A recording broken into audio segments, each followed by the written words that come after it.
Horas teman jalan. Kita sekarang lagi ada di Danau Toba. Danau yang sejauh ini gue belum pernah lihat yang sebesar ini, Desi. Masa sih, Abi? Ujung danaunya gue nggak bisa lihat, saking gedenya ya.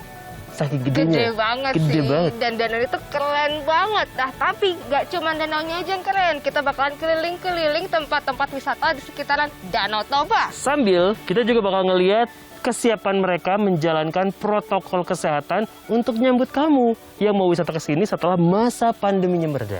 Tapi nih teman jalan, bukan berarti kamu udah bisa jalan-jalan keluar sekarang. Lebih baik kamu di rumah dulu aja, jaga kesehatan. Sambil tetap menerapkan protokol 3M. Mencuci tangan, menggunakan masker, dan menjaga jarak. Teman jalan, buat kamu yang belum tahu nih, Danau Toba adalah danau yang terbentuk secara tektovulkanik sekitar 74.000 tahun yang lalu. Nah, terbentuknya Danau Toba ini disebabkan oleh meletusnya Gunung Toba. Makanya, Danau Toba juga sering disebut kaldera Toba alias kawah Toba. Sebagai danau tektovulkanik terbesar kedua di dunia, Danau Toba ini luas banget teman jalan. Ada 7 kabupaten yang mengelilingi Danau Toba. Kebayang kan gedenya? Nah, kabar baiknya, kaldera Toba baru-baru ini diresmikan sebagai UNESCO Global Geopark. Efeknya, Indonesia dapat mengembangkan Geopark Toba lebih jauh dan perekonomian masyarakat lokal bisa meningkat teman jalan. Dahsyat ya! Nah, karena terletak di dataran tinggi, dinginnya udara di Danau Toba bikin perut keroncongan nih. Abi dan Desi langsung cari tempat makan yang khas.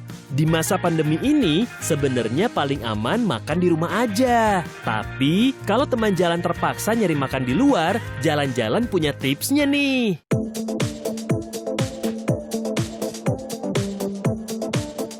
Tips yang pertama, perhatikan kebersihan dari restoran yang akan kita datangi. Selain tempat yang bersih, perhatikan apakah pelayan dan juru masaknya menggunakan alat pelindung diri seperti masker dan sarung tangan. Selanjutnya adalah selalu cuci tangan sebelum masuk ke restoran. Pastikan juga bahwa restoran tersebut juga menyediakan hand sanitizer dan tempat cuci tangan yang layak. Lalu, perhatikan jarak antar meja di restoran yang kamu kunjungi. Kamu harus hati-hati nih apabila restoran tersebut tidak menerapkan protokol jaga jarak. Kalau itu terjadi, baiknya sih take away aja. Dan terakhir, wajib untuk tetap menggunakan masker. Masker hanya boleh dibuka saat kamu hendak makan atau minum. Saat dibuka, perhatikan untuk tidak sembarangan menaruh masker milik kamu. Taruhlah di tempat khusus atau ganti dengan masker yang baru sehabis makan. Itu dia tipsnya teman jalan. Semoga bermanfaat ya.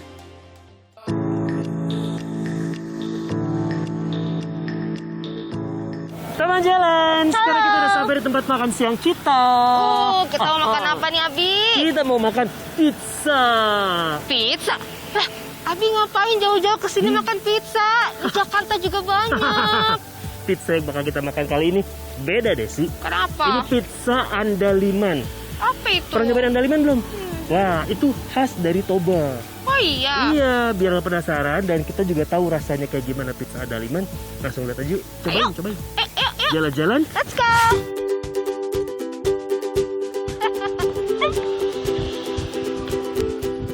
Rasanya sulit untuk tidak merekomendasikan pizza andaliman kepada teman jalan yang berencana ke wilayah Kabupaten Toba Samosir saat pandemi sudah mereda nanti. Tempatnya yang terbuka, bersih, dan dihiasi pemandangan cantik Danau Toba, pasti deh bikin betah.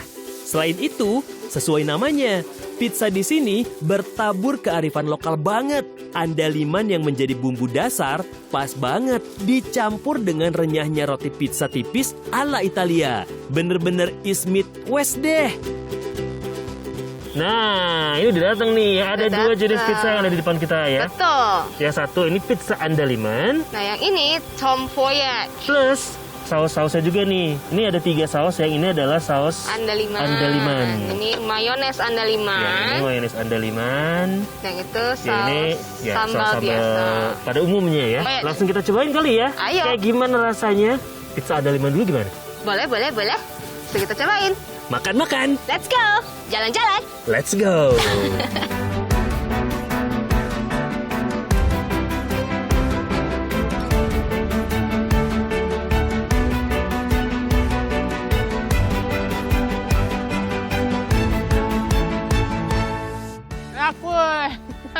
Ngomong. Tapi Abi, penasaran nggak sih andaliman itu sebenarnya apa sih? Bentuknya kayak gimana gitu ya? Lu mau tahu? Mau dong. Kita coba ke perkebunannya aja. Emang Abi tahu di mana? Tahu. Wih, ayo yuk kita langsung sana. Yuk. Cepet jalan-jalan. Let's go. Teman jalan, rasa andaliman yang unik di pizza andaliman tadi membawa Desi dan Abi buat ke perkebunannya langsung nih. Kayak apa sih bentuk dan rasa andaliman yang masih fresh itu?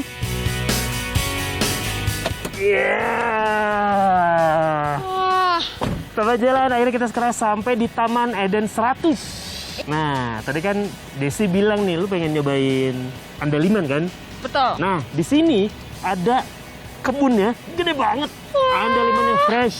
Mau dong. Oh kan? Mau. Langsung aja kita sikat, kita lihat kebun andaliman kayak gimana. Coba di jalan-jalan. Let's go.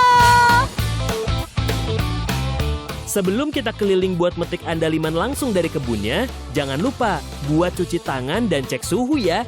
Harus tetap disiplin biar sama-sama aman teman jalan.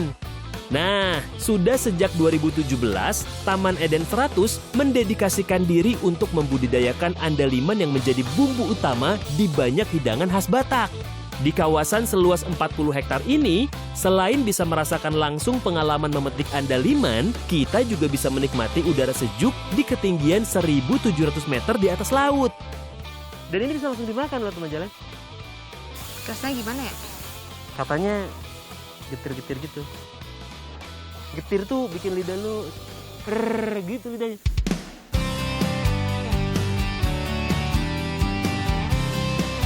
Tapi kan katanya andaliman bisa diolah, maksudnya dijadiin bumbu buat masakan macam-macam ya? Iya dong.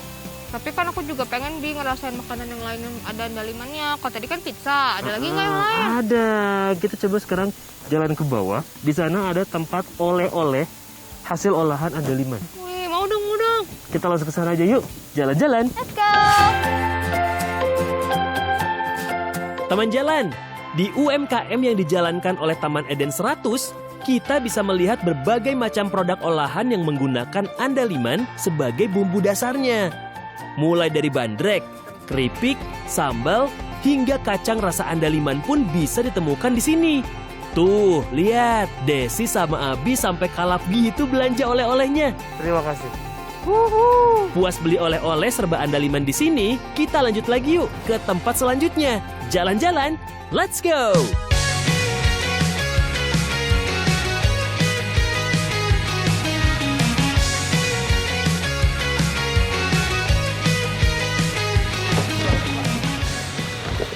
Apa? Halo. Nah, teman jalan, kita udah nyampe di Salib Kasih. Yes, di mana Salib Kasih ini adalah monumen yang dibangun untuk mengenang misionaris asal Jerman. Betul banget, tapi kita mau masuk, kita cuci tangan dulu. Iya dong, protokol 3M harus tetap kita patuhin. Jalan-jalan. Let's go!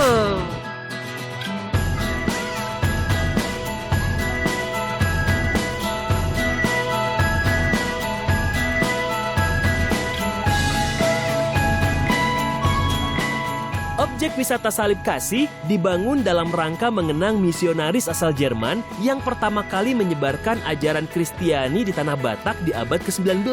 Selain wisata rohani, di tempat ini pengunjung juga bisa menikmati pemandangan indah yang menghadap kota Tarutung dari ketinggian. Yes, ini dia nih, patung dari Dr. Nommensen. Ini adalah misionaris dari Jerman yang menginspirasi berdirinya Salib Kasih ini. Detailnya seperti apa, kita bakal sama-sama ngelihat Salib Kasih itu ada di atas bukit sana. Jadi perjalanannya lumayan butuh perjuangan Harus nih. trekking dulu. Yoi, kita langsung lihat sama-sama sekarang aja yuk, jalan-jalan. Nah, untuk menuju Salib Kasih setinggi 30 meter ini, Abi dan Desi harus mendaki sedikit nih. Hitung-hitung sekalian olahraga ya. Hehe. Kira-kira mereka bisa tidak ya sampai ke tujuan? Jangan kemana-mana, tetap di jalan-jalan. Let's go!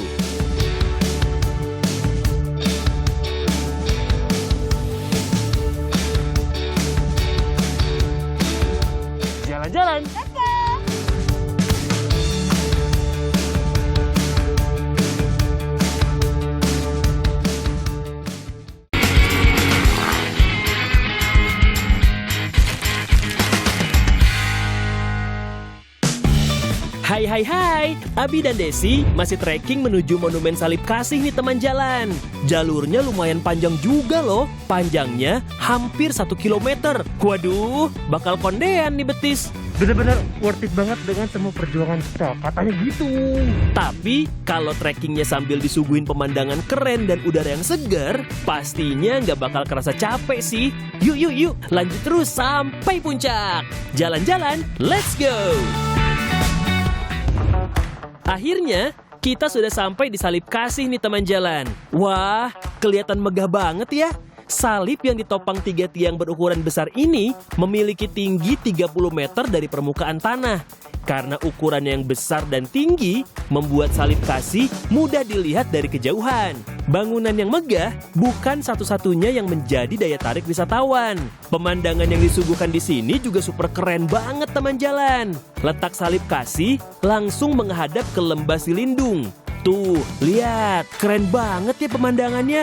Kamu wajib banget nih foto-foto di sini. Karena pemandangan seindah ini cuman bisa kamu dapetin di Indonesia aja. Teman jalan, jadi ternyata Salib Kasih itu selain buat wisata religi atau wisata rohani, bisa juga menjadi tempat untuk memanjakan mata. Betul banget, karena sepanjang mata memandang itu hijau. Kita bakal lanjut jalan-jalan ke tempat yang lainnya ya. Pastinya. Coba di jalan-jalan. Let's go!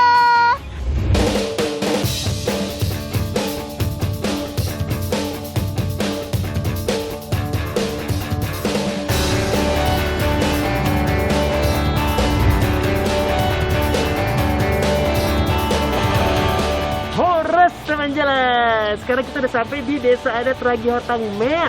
Betul banget. Di sini kita bakalan camping sambil bakar-bakar di pinggir Danau Toba. Wah, keren sekali. Tapi sebelum itu kita bakal keliling di Desa Adat Ragihotang Meat ini ya, buat kalian gimana persiapannya di sini untuk menyambut nanti para wisatawan setelah masa pandemi mereda. Ya, nah ada apa aja di sini? Kita lihat aja yuk. Jalan-jalan. Let's go. Dari tahun 90-an hingga sekarang, Desa Meat dikenal namanya lewat produksi ulos terbaik. Itu sebabnya kebanyakan dari wanita Batak yang tinggal di perkampungan ini bekerja sebagai partonun ulos atau penenun kain ulos. Kamu akan melihat kelincahan jari-jari para partonun merangkai benang hingga menjadi kain khas. Hasil karya ibu-ibu di sini banyak dijual ke luar daerah loh. Di belakang kita ini lagi ada yang bikin kain ulos. Gue tuh selalu penasaran gimana caranya bisa bikin kain ulos. Prosesnya ya dari awal sampai akhir. Sampai jadi selendang dan sarung. Pengen tahu, pengen bisa aja belajar gitu. Belajar dong. Iya, beneran nggak? Gak mau aku mau yang udah jadi aja. Ya udah kalau gitu saya mau belajar dulu nenun kain ulos ya. Jalan-jalan. Let's go. Halo Bu. Iya, Nah Bu, ini lagi bikin kain ulos kan? iya. Gimana sih? Pengen tahu dong Bu. Pengen belajar saya sebenarnya dari awal gimana caranya biar bisa sampai jadi apa? Kain tenun ya, sarung. Iya, sarung namanya ini. Saya boleh nyoba nggak Bu? Boleh. Boleh. Boleh lah. Kita coba ya, kita coba ya. Iyalah. Boleh ya Bu ya? Boleh. Ya, coba ya. Wah, ternyata menenun ulos itu nggak gampang ya teman jalan. Abi sampai kebingungan banget tuh. Semangat ya Abi. Nah, daripada kita nungguin Abi bikin ulos, mending kita ikut Desi lihat kain yang udah jadinya aja yuk. Nih, ulos apa Bu? Ulos Batak ragi kotang. Motifnya namanya ragi hotang. Iya, ragi kotang. Oh, fungsinya apa nih Bu? Ini ulos hela. Kalau nikah perempuan apa aku kan anakku, ini dikasih sama anak laki-laki itu hela itu. Oh, jadi kalau mau menikah, si mempelai cowoknya ngasih ulos ini untuk mempelai wanitanya dan dipakai untuk pernikahan ya Bu ya? Iya, untuk Wah, pernikahan ini. gitu. Boleh nggak kalau aku nyobain gitu buat pakai ulosnya? Boleh ya? Iya, Boleh ya? Ih, asik. Dua Bu, dua buat aku sama Abi. Jadi cewek sama cowok Bu ya? Iyalah, iya. Iya, baik banget. Ih. Selain hasil tenunnya yang terkenal, Desa Meat juga memiliki rumah adat Batak yang berusia ratusan tahun. Wah, udah tua banget, tapi masih berdiri kokoh begini. Hebat! Rumah adat Batak ini disebut rumah bolon. Kalau kamu perhatikan, tiang-tiang penyangga rumah bolon ini tidak ditanam di dalam tanah loh teman jalan. Jadi, kalau terjadi gempa bumi, rumah ini akan mengikuti goyangan gempa dan akan tetap berdiri kokoh. Hebatnya lagi, rumah-rumah adat ini dibangun tanpa menggunakan paku. Wah, orang-orang zaman dulu canggih-canggih banget ya. Selain itu, pada dinding-dinding rumah terukir gorga atau ukiran khas Batak. Setiap gorga memiliki filosofi tersendiri. Salah satunya adalah gorga jenggar ini. Gorga jenggar memiliki makna bahwa dimanapun orang Batak berada, dia akan terus berkembang dan tidak bisa dilecehkan. Serta akan tetap kuat berpegang teguh pada idealismenya. Duh, dalam banget ya maknanya. Nah, mumpung Abi dan Desi lagi di rumah adat dan udah keren pakai kain ulos begini, saatnya foto-foto.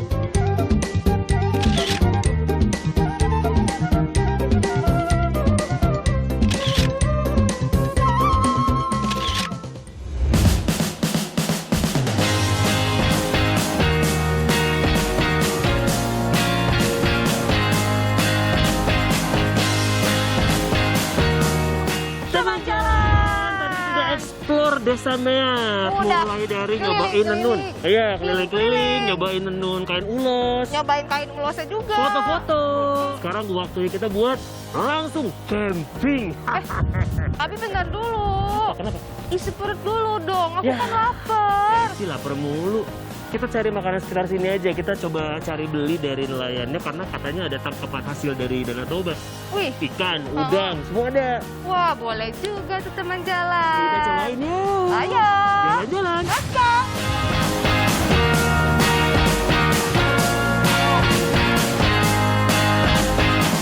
Tangkapannya hari ini ada apa aja nih, Pak? Ada lobster nih, Pak. Lobster bukan udang. Bukan lobster.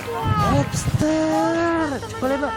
Ternyata di Danau Toba ini nggak cuma ada udang aja, tapi Iya. juga ada lobster air tawar. Selain lobster, Jahir. mujair. Mana ini ya? Ini. Ih, Wah, gede banget. ih, Gede. Gede banget. Ada mujair, ada lobster. Kita makan aja. Iya, langsung aja kita menuju ke tempat camping kita. Langsung makan. Biar kenyang. Jalan-jalan. Let's go.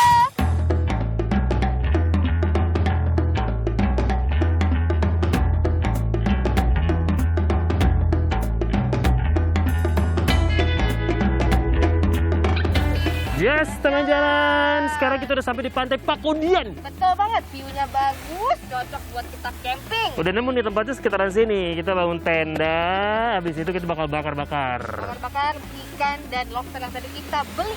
Siap buat Ayo makan-makan. kita makan-makan. Di jalan-jalan. Let's go.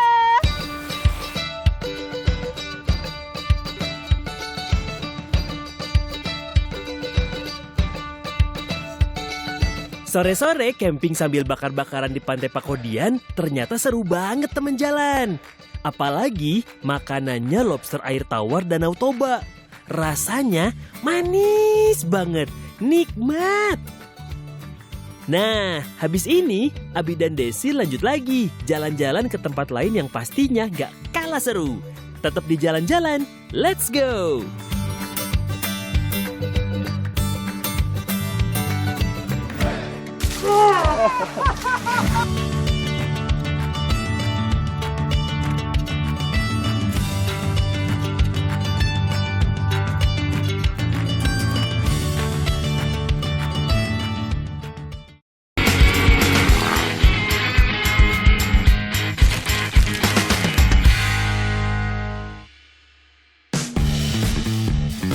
Hai teman jalan, Abi Perdana dan Desi Fiftina masih nemenin kamu di jalan-jalan minggu ini. Tadi kita udah nyobain pedas getirnya andaliman. Kita juga udah makan lobster air tawarnya Danau Toba di pinggir pantai Pakodian. Nah, sekarang kita mau ketemu sama teman kita yang gede-gede dulu nih. Jalan-jalan, let's go! Teman jalan. Jalan-jalan, kita udah sampai di Aiknoli Elephant Conservation Camp. Atau tempat konservasi gajah. Betul banget. Nah, sekarang kita mau lihat ada apa aja sih kegiatan yang ada di sini. Langsung kita masuk ke dalam yuk, cuma di jalan-jalan. Let's go.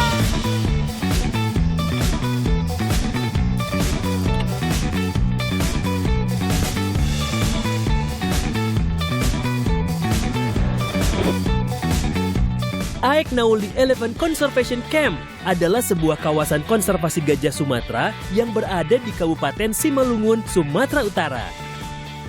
Kawasan konservasi ini dikelilingi hutan seluas 1.900 hektar. Hutan yang ditumbuhi pohon pinus ini udaranya seger banget. Cocok buat yang suka trekking ringan nih. Gajah-gajah di Aek Nauli Elephant Conservation Camp didatangkan dari Kabupaten Labuan Batu. Tidak seperti di penangkaran gajah lain, gajah di sini tidak dipaksa untuk beratraksi. Selain melihat kegiatan sehari-hari sang gajah, orang yang berkunjung ke sini disuguhi hiburan berupa edukasi seputar gajah.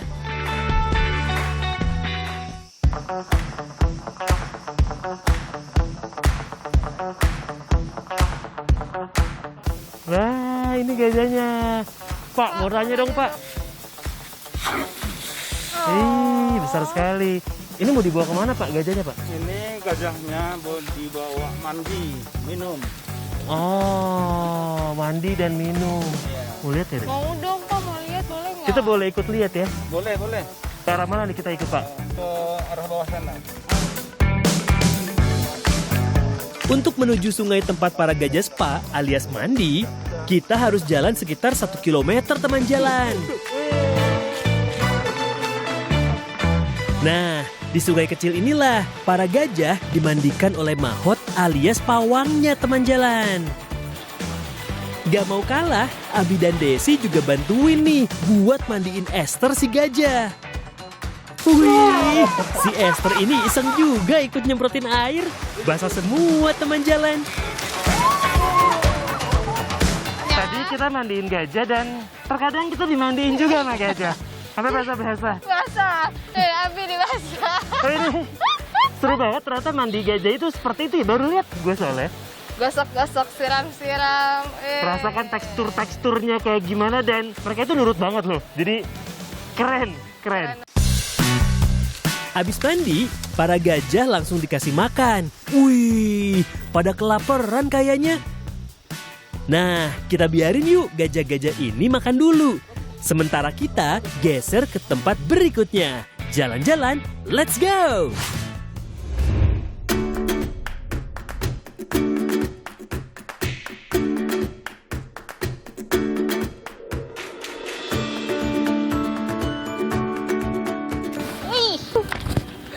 Sekarang kita udah sampai di Desa Parparian 2, tepatnya di Pantai Pasir Putih. Oh, betul banget, Pasir Putih. Nah, di sini kita mau main air yang jelasnya ya. Betul, tapi sebelum kita main air, teman jalan kita harus ganti baju dulu biar lebih proper kan? Yuk, Teman jalan, kalau Pantai Pakodian tadi cocok buat camping sambil bakar-bakaran, Pantai Parparian ini agak berbeda. Hamparan pasir putih nan cantik dan ombak memanggil kita buat main-main di sini. I know you belong to somebody new, but tonight you belong to me.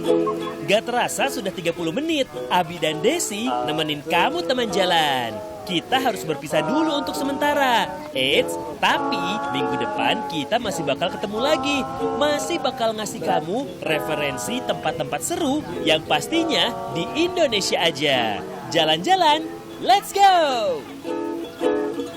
Way down by the sea, how sweet it will seem once more.